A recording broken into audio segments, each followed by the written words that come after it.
Well, hello everyone, and welcome back to Creando Enlaces. Thank you for joining us for this set of sessions. We're really happy and excited to have you here as well to welcome Ricardo Ramírez from Sacramento Public Library and presenting his, having his presentation here at Creando. Okay, at this time, I'm gonna go ahead and turn it over to Ricardo and his co-presenter, Ken Foster. Thank you everyone for coming. My name is Ricardo Ramírez, Bilingual Outreach Librarian at Sacramento Public Library. Today we're here to talk about some of the programming that I've done in collaboration and consultation with the incredible Soul Collective community organization here in Sacramento. So I'm going to share my screen here. One moment, please. There we are. All right, perfect. Got it. Mayra, you see everything? Good? Okay, good. We see everything. Okay. So Ken should be joining me here shortly. So the reason we're here is we're here to talk about this programming initiative that kind of grew very organically, Indigenous, Black, and Latinx centered programming at the Sacramento Public Library and beyond. And I have the title in Spanish. This presentation is in English, but the title is there to be as accurate as possible. There's my co-host who will be joining us as soon as possible, I think.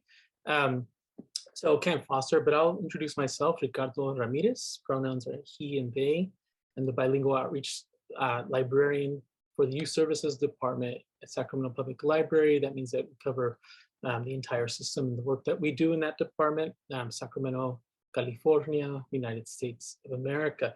When Ken comes in, I'm going to have him introduce himself, but I'm going to move a little bit on here. So Ken, this is something that was developed not by the Sacramento Public Library, but by Soul Collective and the Soul Collective youth. And I'm going to actually hand it over because there's Ken right there. Thank you for joining us. Ken, how are you good with the screen? Are you able to see the land acknowledgement? Yeah, I'm able to see the land acknowledgement. Brilliant. Thanks. Thank you. So go ahead. Yeah, thanks for having me. My name is Ken Foster and I'm with Soul Collective. Our collective would like to acknowledge the land on which we are gathered here today. We recognize that we occupy space on unceded land. For thousands of years, this land has been home to the Nisidan, Maidu, and Miwok tribes. We are honored and grateful to be here today on their traditional lands and commit to building a reciprocal relationship with the environment and agree to do our part in protecting the land on which we occupy. We encourage others to learn more about the Indigenous people, the many tribes, the sacred lands, the waterways, as well as the native animals and plants that are indigenous to this land on which we occupy. Thanks. Thank you, Ken. And I had just had our slide up right before you came in. Ken's the youth director for Soul Collective. And I also want to acknowledge one thing that's not on our slide, is that in Sacramento, California, we're in a very historical space where activism has been happening for hundreds of years and beyond. It's a state capital, so there's a lot of, every weekend there's a lot of movement happening downtown, but also the work that we do is just a tip of the iceberg, right? I want to recognize Soul as someone who's been doing this for more than 10 years, but also organizations like the Royal Chicano Air Force that have been doing it for 50, 60 years, right? So this is just a little bit of what we're able to do right now. So Sacramento Public Library serves Sacramento County. We're the 4th largest library system in California.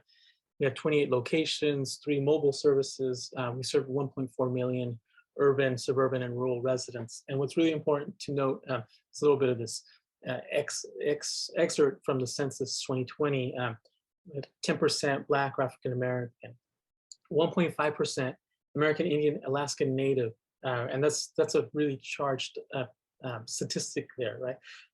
And 23% Hispanic or Latino. Foreign born, we have 20% immigrant community in this county. Persons in poverty, 12%. And then this one's really interesting. People who with a bachelor's degree or higher who are age 25 or above is 31.4%. So if you flip that around, we're talking about some pretty incredible inequities that this spaces that we are in. And we could continue an entire scholarship on what this means. And Ken points out in our research that, the identity in the Indian Native American is beyond these statistics, right? So 1.5% doesn't mean that that's it. This is very strong. There's a strong Mexica culture here. Ken, you want to add anything to this particular note? Oh, no, not right now. I guess we did talk about how when the way that the census is and when they're, checking the box sometimes, things that people don't know is that if you do, if you come from different backgrounds, if you check particular ones that none of the other apply. So we talked about that before. Yeah, so the statistics mean something, but they're also a little charged. So here's our equity statement, which was developed very recently, over the last 2 years by the Equity, Diversity, and Inclusion Task Force. I'm not going to read this to you, but what I am going to do is take out 4 key elements, areas of focus. I'm going to read really quickly. Equity statement, Sacramento Public Library, is part of this to bridge the digital divide, right? By making technology available as equitably as possible in our community. Together with our community, build responsive and equitable library collections, programs, and services. Conduct community conversations to bring more diverse voices, and examine our business practices to provide equitable opportunities for businesses that represent our opportunities. So I was a part of this team, but this work was really developed by a core group of members. But those 4 things basically are a wide open door for what we're about to see and the work that we are doing and will be doing over the next few years as a partnership. A few years of, in the winter 2001, January, and a position opened up in the Youth Services Department for the teen librarian. And I campaigned on these as far as my interview goes. And I said that I would love to do this work if I can do the following: establish and strengthen relationships with Sacramento community-based organizations that support Indigenous, Black, people of color, and marginalized communities. Check, that's one thing I need this job to be about. I needed to be about creating visible and community reflective practices within the organization. I needed to be about connecting youth with Indigenous, Black, people of color professionals who are in creative, social justice, and tech careers. I needed to ensure that our community-based organizations had access to the library resources, especially the small ones that are really underseen and underconnected, to staff training, summer reading, program recruitment, creating inclusive spaces for their youth. And I also wanted to be about creating system level programming that extended our staff and our public's perception about who and how library operates for, so that things would be different in the way that, oh, wait a minute, these programs are not same anymore, or these programs have been added to what's going on in the community. Like I mentioned, Sacramento County, there's a strong activist community. So I got that job, and I was really glad that I presented myself in that way, because then I knew that that's what they wanted me to work on. But a long time ago, 6 years ago, I started at Sacramento Public Library as a youth services librarian. Started in the Sacramento Delta region, which is very rural. There's a town, Cortland, 600 people, mostly Latinx, mostly Spanish-speaking community of pear farmers, dairy farmers, not farmers, farmers and farm workers, and migrant farm workers. As you can see, there's my commute, there's traffic, that's the typical traffic on the way to one of these little towns. My lunch that the neighbor across the street would bring me every once in a while, because we like talking about ranchera music and stuff. And, it was just cool. So, so this is where I started, this is how I started. And, it was pretty straightforward. It was pretty simple stuff, but simple for me meant you creating a space where the community could come and say, hey, can we do a Dia de los Muertos altar? we used to do them before, but now we don't know who to ask for. Can we do this? I'm like, of course. Here's all the supplies. Do whatever you want. So here's a group, community members, parents, and kids doing this, and they fill up this entire room. It's really beautiful. And then also what I did here was I brought in some. So the books were already on the shelves, but I started to highlight them. You can see Chato's Kitchen by Gary Soto. This book's probably on the verge of being weeded from this collection, but I'm like, nope, I'm going to take this book out, hand it to some kids. So I started bringing representation front and center, and the kids love this book. You know, there's a self-made book report. I didn't ask them to do it; they just did it. Like, we like this book because of this. Perfect. And then something happened pretty quickly in 2016. I started to go to this place called Soul Collective, and actually Soul Collective was on my pros list of reasons to come and work and live in Sacramento County. I had heard about them. I had friends who were a part of the network, friends who would always ask me or invite me to come out. I lived about an hour and a half away, but I never got to come because, you know, I was in graduate school and had a kid and busy times. But now that I was here, I had time to do it. So I'm gonna play a video, but this is really important. This is a warning to photosensitivity, epilepsy, and seizure warning. There's flashing lights in this video, so a small percentage of individuals may experience epileptic seizures or blackouts when exposed to this type of work. So if that's you, please look away. It's only a minute. There's not going to be any sound. I'll make sure I turn it off. I'll tell you when it's over. So one moment here. Oops, that's not what I was trying to do. There you go. All right, there you go. All right, so I started going to Soul Collective, and on Tuesdays or Mondays, there's teens where, hey, what'd you do this weekend? And one weekend I came back and I had some video on my phone, and I said, I did this, and I was at this event, A Tribe Called Red, and I went with a delivery driver, Jason, from Sacramento Public Library. We started talking about music. I'm like, hey, we got to go to the show. So we went, and I was showing it to a group of teens, and it wasn't exactly this, but they were like, whoa, wow, that's what I want to do, and that's where I want to be at. I'm like, I love that, like, exactly. And the music was great. This is indigenous electronic hip hop music, and this all happened in Soul Collective. And when I heard that it was a challenge, like, okay, cool, things that I love to do, the kids want to do this. How am I going to do this, right? So, and you can see what's really cool. I was mentioning to Can, this Facebook screen capture I grabbed. It says Soul Collective sold out.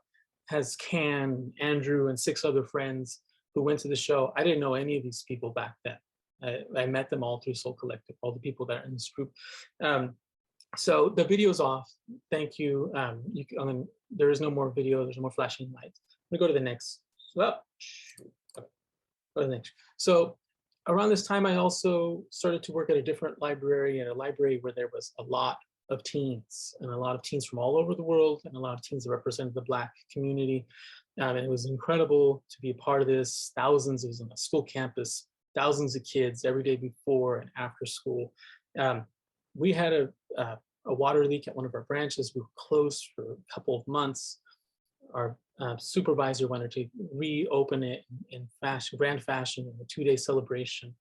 And one of the groups that I wanted to invite, Danza Azteca Xihuateque Huilte, was also in connection with Soul Collective, but I didn't know it at the time. So I invited them over, and we had this great ceremony to reopen the library, and it was beautiful, and we've been able to stay in touch. Around the same time, a librarian came to Sacramento Public Library and started putting programs on like this. You can see Indigenous gardening, salsa garden, and stories in collaboration with UC Davis, agriculture, environmental science project. And I was like, hey, what's going on? This looks amazing. And this was the person. So everything that's happened since could not have happened with them. Vanessa Chacha Centeno, who's a Chicana, but also a member of the Choctaw Nation of Oklahoma. Their credentials are exceptional. They were a librarian at that time. They founded our Equity, Diversity, Inclusion Task Force, basically from scratch. They led us into an incredible space, and they continue to do the work. So all credit to the work I do to be able to have a collaborator and someone in the space. And of course, we connected right away. But this also led to this point where we were doing things, but there was this like, hey, wait a minute, everyone else is doing it too. How do we make some connections? So I'm going to hand it over to Can to talk a little bit about what Soul was doing and has been doing. Yeah, so our community-based organization is based out of Sacramento. We were established in 2005. Although it was a dream before that, there was a bunch of young creatives that were getting together and thought like, we want to establish a community, like artistic, cultural, educational, and a wellness hub. Our mission is to provide artistic, cultural, health, and educational programming to promote social justice and empower art through activism, music, wellness, and media experience. We provide programming designed by, created by, curated by, brainstormed by the people in our community. And that's what makes it really special. It's what they need, what they want, what their expectations are, and what their experiences are. So yeah, so this is a group of young people that we're getting together to possibly, it looks like it's a campaign. I wasn't here then, but a lot of the time, oh yeah, please come and visit Soul Collective, everybody, please. Yeah, and it's a hub where young people could say, hey, you know, there's something that just doesn't feel right when I'm at school. Oh, okay, well, what's the problem? Can we solve it? Okay, I'm gonna go talk to my teacher, I'm gonna talk to the counselor, and we're gonna fix the problem. If it continues to escalate, then we will provide services for young people to campaign the way that they need to campaign. And that could just be through education, book, creativity, having conversations. And I believe this was a campaign. I don't know exactly which campaign it was, but yeah, this is the kind of work that we do. So. And really, there's so much. Looking back at the archives, it's just incredible. And I was just so happy to be able to go to these programs. It's not just for teens, but also adults and children.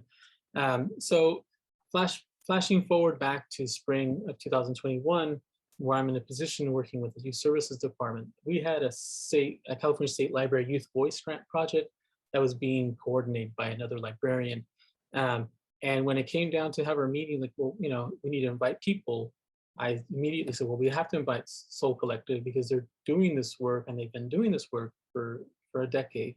And the teens that are part of the programs are, you know, really, they're going to be incredible peer mentors to the other kids that we're going to be in. So that's when I reached out to Can, because I had known Can a little bit just from going to what we called Soul Kids Day, and just hung out with my kids at Soul Collective. It was always great. So I reached out to Can, hey Can, we're doing this program. You want to talk about it? And so Can also was going to talk a little bit about how the Soul Youth were able to experience this project. Yeah, I agree. Community partnerships are so important. I saw that in the chat. Yeah, so Ricardo and I were both at Kids Day. Our kids were running around, and then we were talking about our creative outlets as well, and what it's like to be part of a cohesive community. Later on, fast forward, I don't know how many years, I believe it was right in the middle of the pandemic. At that point, I was a youth director at Soul Collective, and they had invited us to a project to ask young kids in our community what they can dream up if they feel included at the library, if they feel comfortable, what they like about the library, what could be changed, what do they see the library in the future, what does the library have to offer. So I get a hold of some young people and they're like, are we going to get compensated for this? You know, because we're trying to have them advocate for their work as well. And so I said, I think so. You know, I think that there's some kind of compensation. So they go and they just felt like there wasn't adults there to stop what they were saying or change their mind. They actually just listened to them. And so they felt like they kept on talking about that, how they just let us talk and say all of the things that we wanted to say and how we felt and what could change. And they did say some things about that, how that relates to education as well. And so they were given the opportunity to attend a few times, and they actually built a relationship with the librarians at the time, because I think that by giving the young people the autonomy, it just made this relationship bond. So yeah, it was a good, I think that the young people really liked it. Yeah, and from our end, the response, the feedback that I got was like, whoa, wow, we were not expecting to have these conversations, and the kids from Soul Collective were leading those conversations. So that was really important, and that felt really good. It's like, okay, my input actually had something, and these conversations actually matter down the line. You know, start strategic plan, design of new library buildings, redesigning them, services and programs. You know, from my perspective, this information is actually at the tip top. These are priorities. So this happened in the spring, and one of my first projects and my system-wide role was another California State Library LSTA virtual youth programming grant that I was able to design and facilitate. It was a program where called Sound Connected, where we were going to create a space where we're going to teach participants how to use professional audio equipment, how to do sound design and mixing, project management, how to interview family members and community members, preserving community history, and most importantly, protecting intellectual property rights of the recording and projects. So all the work that was done belonged to them. I don't have an archive. The organization that we hired to do this, Department of Sound, and a nonprofit organization, only the instructors probably heard most of the stuff. And I have on the side, we were able to bring in not just professional instructors, but professionals who work in sound. So we have Teak Underdew and Benoit Shepard, who are the instructors. One of the people who came in, Ricardo M, is a pretty popular Spanish radio host up here. So they got to, you know, engage with these professionals, right, and learn skills. That was one of the things that I said, we need to do this. And it was successful also because the lending policy was really flexible. The equipment was not tied to a library account. You didn't need a library account to do this. I was on phone calls with parents. I had a multilingual library associate who spoke Farsi, Arabic, and Urdu, who would take field phone calls because we were really reaching out to organizations that were supporting refugees and Black and Latinx and Indigenous communities. So, you know, I was trying to do this the right way. And it was successful in that we were able to fulfill our promise, but also that it gave me a vision on how to do this again, right? The next project that I was involved with was our Latino Heritage 2021 programming. This was, I believe, our first year where we really went all out. And I kind of made that demand of like, hey, listen, you know, we're in Sacramento. There's the Chicano culture here is like beyond what we can even imagine. So let's do this the right way. And Cam was the first person I called to talk about presenters, to talk about mission statement. And as you can see, and we'll be able to share this later, we wanted to represent a wide diversity of Latino, Latinx, Chicano, Chicanic experience. That included members from the queer community, Indigenous community, and beyond, right? So all these programs were virtual. You can see Chico Gonzalez, who's a really well-known Chicano educator and activist here, in conversation with Marcel Montoya. We had Monica, one of our librarians, they interviewed Johnny Garzavia for a teen program. And then we had the world famous Ivy Medina, who I met at Creando Enlaces 2000 something or other. And they came and they did Chicano poetry, virtual reading. And we had a well-known artist here from Soul Collective who did a doll making program. And Cam, you know, when we were talking about this, mentioned something really important to me, that, you know, we were trying to invest, you know, in the local arts sector and also having this diverse spectrum of this priorities. That was a priority, right? So we were able to bring in Ramona to do an incredible program. went straight on to another program in November, activating, where we were bringing in activists who use media, art, poetry to talk about healing, community healing. We have Roberto Trujillo, Kimi Godino of Brown Issues. And we have this guy right here, Andrew DeFay, Sacramento Poet Laureate. Knows everyone, is part of Soul Collective, and it's true, knows everyone. This is another person I would always reach out to. I'm thinking about doing this. Oh, you got to talk to Julian at Sacramento Philharmonic. So this is really important. And I apologize, I have to go over those 3 minutes because there's quite a bit of stuff here. But I want to mention something really important. Kimi Godino from Brown Issues was scheduled to come. And on the day of, they let me know that they were sick and they couldn't do it. So we canceled. And I said, let me know whenever you're ready to do this. It's all good. And Cam mentioned really something really important, is that we have to have grace and flexibility. Kimi is an incredibly busy person. They are doing a lot, right? They have a really, really busy schedule. So I'm not going to say, well, we signed this contract, blah, blah, blah. I'm going to say, let me know, right? Because we have other things that we can do together that are not a public program.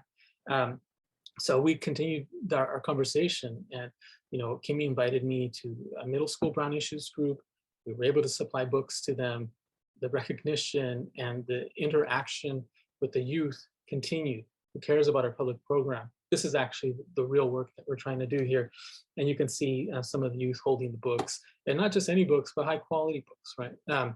So that's really important. And this work expands to other organizations that we don't have public programming with, right? This is sort of like visible side stuff that's happening that really, really matters, right?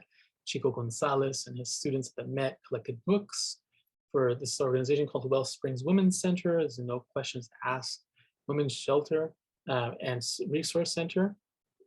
He asked for headphones. I could give him books. They did something incredible with that. And that's all I needed to know. Naturalmente Indígena is a teen-run program where they do a lot of stuff in the danza community, and this is a little bit of a shout out for them. But I want to point out that the kids who came to the library reopening are actually the kids who are now running this nonprofit organization. So that's something that's really important. Thank you. And then this is probably one of my most emotional connections, because Sacramento represents a lot and also underrepresents a lot. So the Escape Velocity Foundation in Sacramento, and I will not do them justice in describing what they do, but they are a community-led literacy empowerment group for Black youth in the Sacramento Meadowview neighborhood. And the Meadowview neighborhood is Black community, right? And it was in the news not so long ago, and a lot of activism happened. These kids live there, they're all neighbors, they all know each other. When I reached out to them, it was because I had a program with Jerry Kraft. Somehow I ended up interviewing him, the state library, and we had a bunch of books. Hey, we have a bunch of Jerry Kraft books for this program. And it was a while before I heard back. Eventually I heard back, and I was able to create a pipeline of books to them under their terms, where they needed to pick them up and how they needed to pick them up. I was able to explain to the branch that was nearest to them, I'm like, hey, listen, I need you to hold these books. I don't know the name of the person that's going to come get them, but this is who they're from, and they might come. And when they do, you just hand them over to them, and that's all. And we were able to continue doing this work, and you can see the shout outs kept coming. And not only that, but they also started promoting library resources on their Facebook page, which was really cool. And then I would send them some DMs through Facebook. All this was happening through Facebook Instant Messenger, by the way. Hey, the Schomburg's doing the Black Comic Book Festival. You got to check it out. Well, they were promoting it. They were watching it together. It had nothing to do with Sacramento Public Library, but everything to do with having an engagement with them. They promoted our youth library leadership program, right? They wanted their kids to be a part of these engagements, just like Soul Collective had been. And the same thing, the same like in social media engagements, Snack Youth Media, right? Sacramento Native American Health Center has a program for youth, and they would promote our programs. I was able to send books to them for some of the programs that we were having that had Native, Indigenous authors, and they'd make their own flyers. And it was awesome until our communications department, like, you got to see these flyers. And they're like, well, they're the experts at their community. They know exactly how to get in touch with their community. So if they make it their own flyer, it's all good. And I loved hearing that. I didn't have to be afraid that when that happened again, because it did happen again, and you'll see it towards the end. And some of the things that we've done, I'm going to show here, are programs that I did not design. They were sort of just handed to me. They were put together by another librarian, but they represented Native, Indigenous, and First Nation authors. This is one of the programs that's really important. Chad Glowry, Nuestra Adicte, came and did a program. And before the input, not necessarily from me, but from Chacha or other librarian, it was just going to be them two talking and being interviewed. But Chacha, who understands representation and cultural space, made the point, we can't interview these folks and do it the right way. We actually have to have a local Indigenous person come and do this and facilitate. So Dr. Melissa Leal, who teaches at one of the community colleges here, was invited to facilitate, and not just invited, but also paid to facilitate, right? And Chacha and I were both there to make sure that all the Zoom stuff was happening in the right way. And then this program here with the author David A. Robertson is really well known, First Nations author from Canada. This was developed by one of our partners, the UC Davis School of Education. We didn't know who the author was. We've been supporting this Words Take Wings program for the last 7 years. But when they gave us the name, I said, oh, that's a First Nations author. We have a way to create this program and do it the right way. So the door was open. We had proved that we could do it. We brought in Dr. Melissa again to facilitate. Yes, we will share the PowerPoint shortly. And the program went off great, and it was wonderful. And David, had a storytelling presentation. They didn't have a PowerPoint. They didn't even necessarily have a title for the program. But this was something we understood was the way that we were engaging with them. And Ken's going to talk a little bit, because while all this stuff was happening, Ken and I were in conversation and invitation to their youth. So go ahead, Ken. Let me try to say this really quickly. So building that relationship and that trust was amazing.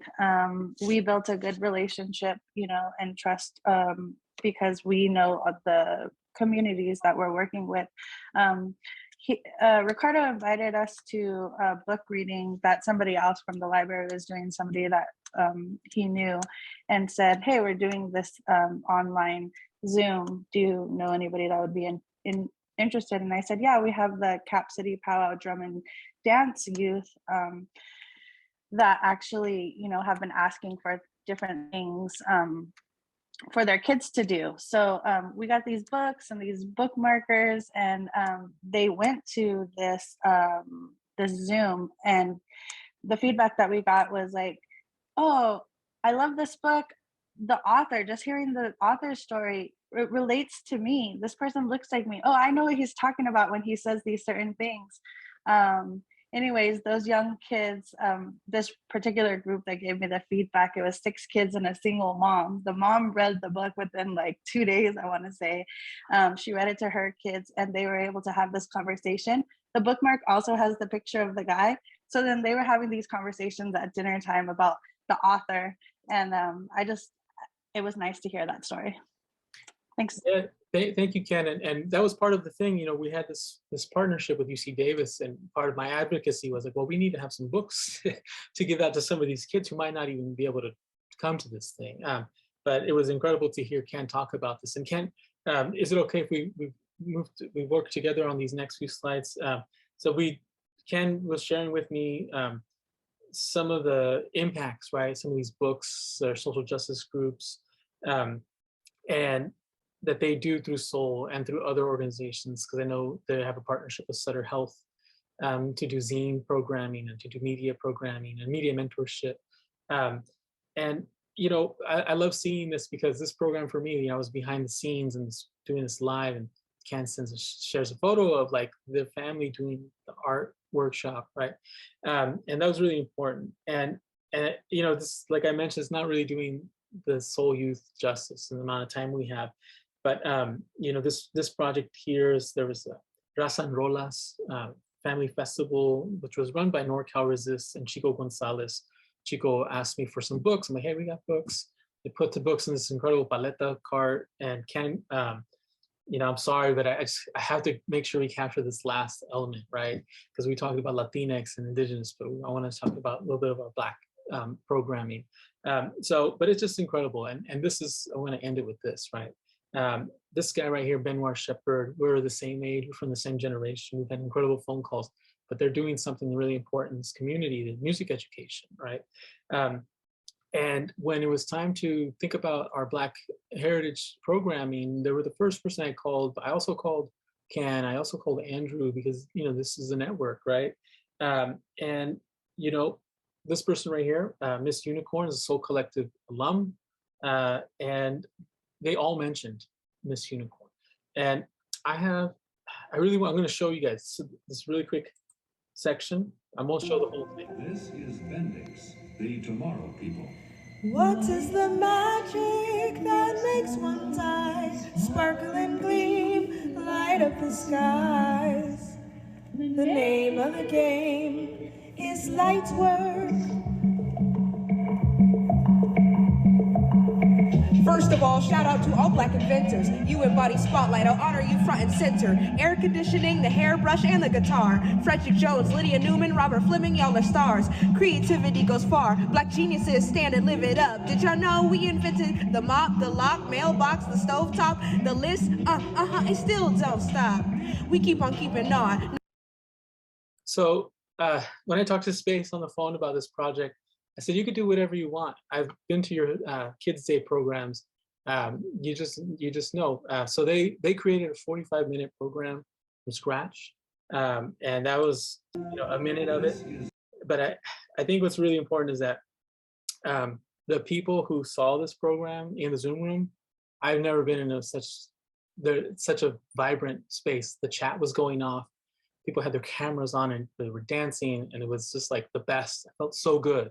I didn't think it could be topped, but the next one didn't top it, but it certainly matched it. And let me see if I can get this one going here.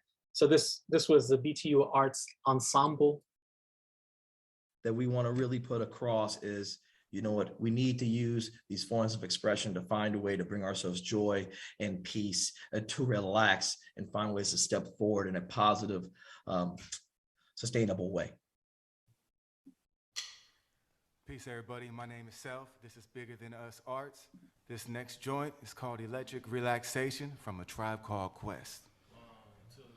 Now I need you to relax, okay? Relax. We in the middle of a pandemic. Relax. I know it's hard. I need y'all to breathe with us, all right? We need to relax. Take it in. Relax yourself, it's the key to the heart. Get you in your hands, gotta push to start. Never seen it all, got the hunger to start. So relax yourself, it's the key to the heart. Relax yourself, it's the key to the heart. Relax yourself. Say, relax yourself, it's the key to the heart. The freedom in your hands, gotta push to start. Never seen it all, got the hunger to start. So relax yourself, it's the key to the heart. What can you even do in a day? For real? This for MLK. Think about the rice that I chase. Caught up with the oop and not going where I lay. Caught up with the oop, this kebaba moving late. Freedom is yours, so watch what you say off a GP. Yeah, you can find me in the back, man. I never play the cheap seats. I move the public like people in the jeepney. Sacramento streets, that's where you find me. So it was an incredible opportunity to do this with Benoit. And I'm going to close it with this. So Ken and I have a project that's about to start. We were able to receive a $150,000 grant from the California State Library, a Stronger Together grant out of school time. And this is the project. It's Indigenous, Black, Latinx, and STEAM. It's going to be over 2 years. It's going to be incredible. It's going to have book clubs, speakers, teen internships, field trips, spaces that are going to be centered on social justice, environmental justice, community justice, elements of STEAM. And it's going to happen. And we're going to be able to partner with other organizations and have paid consultations from the community. The scale is going to be really large. Hundreds of kids are going to be able to participate in each program. got buses picking kids up at branches and community organizations to take them all over the place. We have interpreters in English and Spanish and ASL at all of our programs, Chromebooks and hotspots delivered directly to people's homes, again, not tied to a library card, kits delivered to people's homes. And, you know, Ken, I know I capitalize here, but I think we had such a great crowd here. I had to get the word out, right? But we're gonna close it out with this. On Saturday, we're having a big summer reading kickoff. The band you just saw is gonna be there in person. It's gonna be live. It's gonna be in a community, the Black community. It's gonna be tight. There's gonna be Poet Laureate will be there. There will be some Son Jarocho. It's gonna be there. And this is an example of a community partner making their own flyers. Soul Collective made their own flyer, and I said, that's sick. So we reposted it. It's got more hits than ours. But that's it. That's us. Thank you, Mayra, for being so patient. I know we got started late. Any questions? Can we take like 3 questions? I'll share my slides. Thank you so much, Ricardo. Oh my God, like I said, I love the work you guys are doing. This is amazing. It nourishes my soul. You heard it first here at Creando Enlaces. So spread the word far and wide. And I love it. I love your presentation. I think you embody everything that we are all working towards and what Creando Enlaces is all about, fostering connections, developing partnerships, and more than anything, serving our community in every which way possible. And with being inclusive of all our community members, right? Not just one particular demographic. So thank you so much for all the beautiful work that you're doing. Unfortunately, we have gone over our allotted time. So I may have 1 or 2 questions, room for 1 or 2 questions at this time. So for me, I think one of the questions that I have is, how do you navigate the process? I know for the landscape may look different at every organization. They're more supportive. Some organizations tend to be more supportive, where others face more challenges in incorporating some of this beautiful programming that you're doing. So how do you navigate those challenges when talking about presenting and implementing this beautiful programming that you're doing? That's great. Thank you for that question. Well, one of the ways I think that is just being really transparent about the type of librarian that I am, and having a really supportive manager. I work directly for one of the public service managers who, this is not news to them, right? But what it is that the connection with the community, you know, lived experiences matter. So talking with staff and say, hey, you know what, like, you don't have to have the pressure to be the person that's doing this. You know, you call me anytime, or like, let's talk, let's meet. You know, you can meet with any of the people that I work with, and they will show you and they will share with you how this is done. Like I'm not, this isn't like some magical thing that I'm able to do, right? Like, this is my lived experiences matter, but also, you know, that gives me an opportunity to sit back and not say anything during a meeting, right? That's really important. Ken, anything you'd like to add to that? No, I think just building those relationships is really helpful with the community, that trust. Thank you so much. So one final question. The question is, do you have any public programs at Sac Library we can support in person during CLA? I just happen to be on vacation that week, but there is something that's happening with my early learning department colleagues. They're doing a presentation at CLA, but right after, it's during one of the pre-conferences, right after, right across the street, they're gonna have a space where they have some explore and learn programs at the state capitol. So it's not officially part of CLA, but it's happening during, and it's like right across the street. So I recommend going to that. If you're there, it's really cool. I have a great colleague there, Veronica Ramírez, who's the bilingual early learning librarian. And I'm just so happy to be able to see this growth happen. I remember being in the room 2016 at staff day, being like, I wonder what I'm gonna be doing here. And going to the last staff day that we had in person, like, whoa, wait a minute, like, this is what this place looks like, great. And that gives me that, like, those stepping stones to say, okay, put these programs out, send staff emails, and the responses are really great. You know, people I've never even met before are saying, wow, cool. I see people signing up for them themselves. So yeah, there's always stuff, but please hit me up. It looks like it's recorded. I think we got to most of it. And I really appreciate everyone in CAN. This partnership has been fantastic, and I'm looking forward to the next few years. Mayra, thank you. I owe you guys in the captioner lunch someday. Excellent. Well, thank you so much, Ken. And Ricardo, as I mentioned before, we're really thankful that you're here today presenting the wonderful work that you're doing, and that you were able to share it here with us. Like I said, this is very exciting to know we're part of that journey. So thank you once again, and we have come to the end of our time with our presenters and our attendees. Please join us at one of our other sessions, and we'll be seeing you again.